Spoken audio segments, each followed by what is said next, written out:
겠습니다. 사랑합니다. 축복합니다. 네, 오해도 잘 나오셨습니다. 네, 오늘도 점심 잘 먹고 수고해 주신 여러분들께 감사드립니다. 네, 오늘은 성숙한 신앙으로라는 제목으로 우리 계속해서 고린도전서 공부하고 있는데요, 9번째 시간을 갖도록 하겠습니다. 네, 여러분, 신앙은 성장도 참 중요하죠. 성장도 참 중요한데요, 성장만큼이나 중요한 것이 성숙이죠. 성숙. 그러니까 크기가 커지는 것도 중요하지만 깊이가 깊어지는 것 매우 중요합니다. 오늘 이제 3장의 이제 첫 시작을 시작하면서 이 성숙의 문제에 대해서 바울이 이야기를 하고 있는데요, 3장 1절에 보시면 이렇게 이야기를 합니다. 형제들아, 내가 신령한 자들을 대함과 같이 너희에게 말할 수 없어서 육신에 속한 자 곧 그리스도 안에서 어린아이를 대함과 같이 하노라. 지금 바울이 고린도 교회의 신앙의 미성숙을 책망하고 있죠. 책망하고 있습니다. 그러니까 그들이 지금 믿음 안에서 이제 시간이 지나서 성장해야 되는데 오히려 성장하지 못하고 교회 안에 분파가 생기고 나누어지고 다투는 일이 생기게 된 것이죠. 성장해야 되는데 고린도 교회는 분명히 성장을 했습니다. 성숙을 못했던 것이죠. 참 이 고린도 교회 안에 다양한 어떤 물질적으로도 은사적으로도 달란트적으로도 굉장한 성장을 했는데 중요한 것은 성숙하는 데에 조금 문제가 있었다라는 것입니다. 그런 모습을 보면서 바울이 지금 내가 너희를 신령한 자, 여기 신령이란 말은 성숙하다라는 뜻입니다. 그러니까 성숙한 사람처럼 대하지를 못하겠다라고 지금 이야기하면서 어린아이 같이 내가 너희를 대하고 있다, 이렇게 이야기를 하고 있습니다. 2절과 3절에 보시면 이렇게 이어서 이야기를 합니다. 내가 너희를 젖으로 먹이고 밥으로 아니하노니 이는 너희가 감당하지 못하였음이거니와 지금도 못하니라. 너희는 아직도 육신에 속한 자로다. 너희 가운데 시기와 분쟁이 있으니 어찌 육신에 속하여 사람을 따라 행함이 아니리요.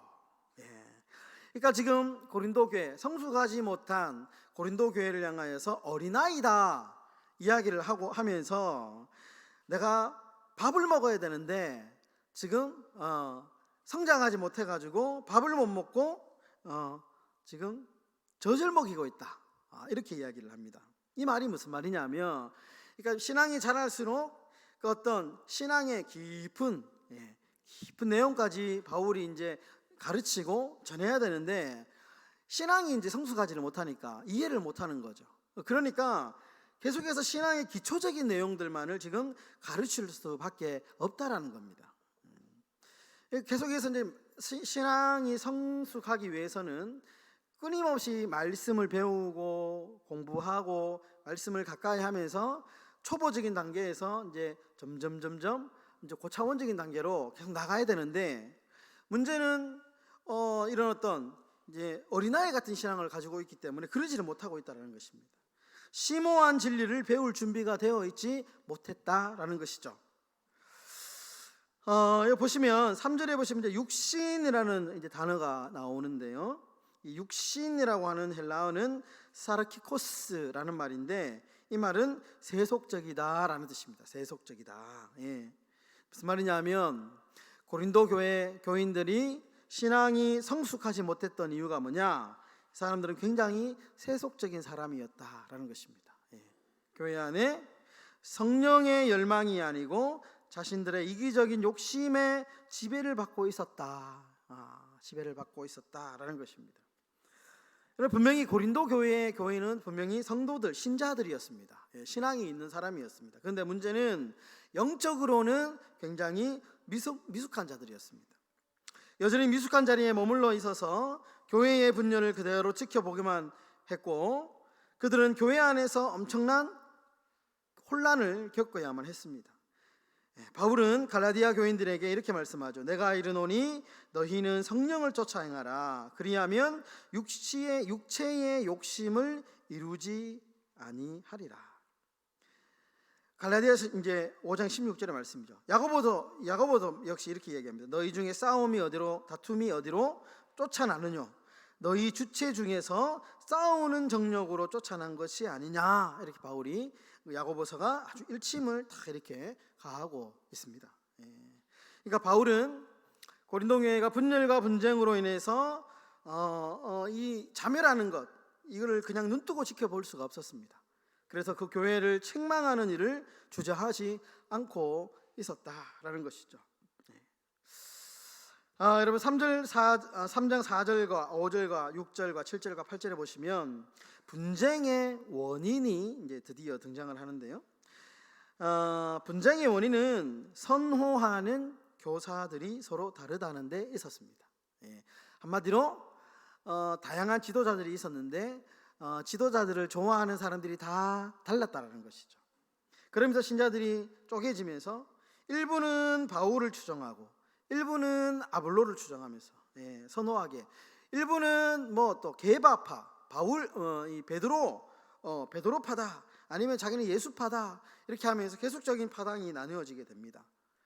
인간적으로는 선호하는 사람이 다를 수 있지만, 그러나 중요한 것은 이런 문제 때문에 교회가 하나 되지 못했다라는 것입니다. 바울은 이런 식으로 행동한다면 결국 그들이 육에 속한 사람이 아니고 무엇이겠느냐, 이렇게 말씀을 하고 있죠. 여러분, 우리가 기억해야 할 것은 바울도 그렇고요, 아볼로도 그렇고요, 게바, 베드로도 그렇고요, 이 사람들은 말씀을 전하는 사역자입니다. 사람입니다. 그 이상도 그 이하도 아니죠. 그 이상도 그 이하도 아닙니다. 그러니까 자신에게 주어진 은사에 맞게끔 어떤 사람은 가르치는 것을 잘할 수도 있고, 어떤 사람들은 기도를 잘 할 수도 있고, 어떤 사람들은 또 설교를 잘 할 수도 있고, 각양각색으로 주신 대로 주신 임무에 따라서 사역을 감당했던 사람입니다. 근데 바울도 아볼로도 자신을 추종하는 당파를 결성할 마음이 전혀 없었습니다. 그저 이들이 믿음 안에서 성숙한 자리에 성장하기를 바랄 뿐이었는데, 그런데 믿음의 씨앗을 자라게 한 것은 바울도 아니고 아볼로도 아니었다라는 것이죠. 오늘 말씀해 보면 오직 자라게 하시는 이는 누구냐? 하나님이시다라는 것입니다. 우리가 기억해야 할 것은 이 바울과 아볼로는 그저 하나님의 도구다, 사람들은 하나님의 도구다라는 것입니다. 바울이 오늘 이 고린도 교회에게 이 이야기를 하고 있는 것이죠. 우리가 말씀 적용을 좀 한번 해보면 성숙과 미성숙에 대해서 우리가 한번 좀 기억을 해볼 필요가 있습니다. 여러분, 바울은 그리스도인이 생애에 비추어서 고린도 교인들을 유아기에 속한다, 이렇게 지금 이야기를 하고 있죠. 어린아이와 같다, 이렇게 이야기를 합니다. 그들이 아직 영적으로 건강하지도 성숙하지도 않았기 때문에 그런데요, 그 증거로 끊임없이 서로를 비교하면서 어린아이들처럼 인정받으려고 싸웠던 사람입니다. 여러분, 미숙한 신자들은 종종 세상적인 가치관을 따라서 그렇게 살아가죠. 그래서 자기 자신들의 욕망의 지배를 받습니다. 하나님의 말씀, 성령의 충만 지배를 받는 것이 아니고 우리의 욕심 때문에 때로는 이 성령의 이 어떤 이 진리의 말씀보다 위에 설 때가 있다는 것이죠. 우리가 늘 기억해야 될 것은, 우리가 기도할 때마다 우리의 욕심, 그리스도의 장성한 분량까지 성장할 수 있도록 하는 것, 이것이 우리 신앙생활의 목표가 되어야 된다는 것이죠. 우리의 욕망이 우리 삶에 어느 정도 영향을 미치냐, 우리가 항상 점검하고 깨어서 기도해야 될 이유가 바로 여기에 있습니다. 그래서 우리가 늘 이렇게 기도해야 됩니다. 주님, 주의 말씀이 우리의 삶을 다스리고 지배할 수 있도록 주님 도와달라고. 우리가 잠시 놓치면 우리 언제 그랬냐는 듯이 우리의 욕심과, 그죠? 우리의 이 욕망들이 끊임없이 올라오는 게 우리 인간의 연약함이지 않습니까? 그러니까 우리 끊임없이 여러분들 그렇게 기도하십시오. 내가 성장하는 것도 중요하지만, 그러니까 성장, 오랫동안 예수를 믿는 것도 중요하지만, 그러나 성숙, 예수를 닮아가는 그런 그리스도인이 되게 해달라고. 우리 교회가 오랜 전통과 역사를 자랑하지만 이것보다 더 중요한 것은 지금 우리 교회가 얼마나 성숙하게 주님의 사명을 잘 감당하고 있는가, 이것이 오늘 이 이 본문이 우리에게 가르쳐주는 교훈이 될 것입니다. 예, 퀴즈 하나 이제 좀 들어가도록 하겠습니다. 퀴즈 말씀인데요. 1번 한번 읽어주시겠습니까? 1번 읽어주십시오. 시작. 신령한 자의 반대말은 무엇입니까? 신령한 자의 반대말은 육신에 속한 자, 육신에 속한 자라는 것이죠. 신령하다라는 말이 여기서는 성숙하다. 육신에 속한 말은 반대로 자신의 욕망의 지배를 받는 성숙하지 못한 사람이다라는 뜻입니다. 자, 2번 읽어주십시오. 시작. 바울은 육신에 속한 자를 인간의 성장 단계 중 어느 단계로 비유합니까?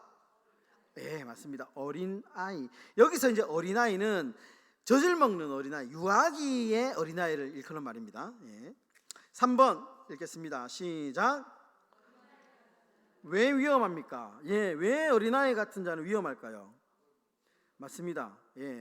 밥을 먹어야 되죠. 그러니까 자라야 되는데 그 단계에 맞는 이렇게 성장을 해야 되는데 그러지 못하기 때문에 위험하다. 어른아이라는 말이 있죠. 어른아이. 여러분, 육신은 어른인데 정신은 이 유아기에 머무는 거예요. 어른아이. 이렇게 되면 신앙도 굉장히 문제가 된다는 것이죠. 자, 4번 읽어주십시오. 시작. 육신에 속한 자들의 특징은 무엇입니까? 시기와 분쟁. 시기와 분쟁하는 것이 육신에 속한 자들의 특징이다. 이렇게 말씀합니다. 5번 읽어주십시오. 시작. 고린도 교회가 분열된 원인은 무엇입니까? 아시는 대로 분열된 원인은 선호하는 사람들이 달랐습니다. 파가 나누어졌습니다. 좋아하는 사람, 인간적으로 좋아하는 사람이 생겼는데 결국에는 이 일 때문에 나누어지게 분파가 생겨난 것, 이것이 가장 큰 원인이었다. 6번 읽겠습니다. 시작. 바울과 아볼로의 역할은 무엇입니까? 아볼로는 물을 주었고 나는 심었다. 나는 여기서 바울이죠. 바울은 심었고 아볼로는 물을 주었다. 그러니까 도구다. 역할이다. 그저 하나님이 쓰임 받는 도구에 불과하다. 이렇게 이야기를 합니다. 7번 읽겠습니다. 시작. 자라게 하시는 분은 누구십니까? 하나님. 8번 갈로 넣는 건데요. 8번 한번 넣어보겠습니다. 3장 9절. 우리는 하나님의 동력자들이요 너희는 하나님의 밭이요 하나님의 집이라. 오늘 말씀이 우리에게 분명한 메시지 있습니다. 성숙한 신앙이 되어야 된다. 자라야 된다. 단계별로 자라야 된다. 분유도 보니까 단계별로 먹는 게 다 다르더라고요. 젖병도 다르고 마찬가지로 우리의 신앙도 단계별로 자라야 된다. 여러분들 성숙한 신앙인이 다 되시기를 주의 이름으로 축원합니다. 기도하겠습니다.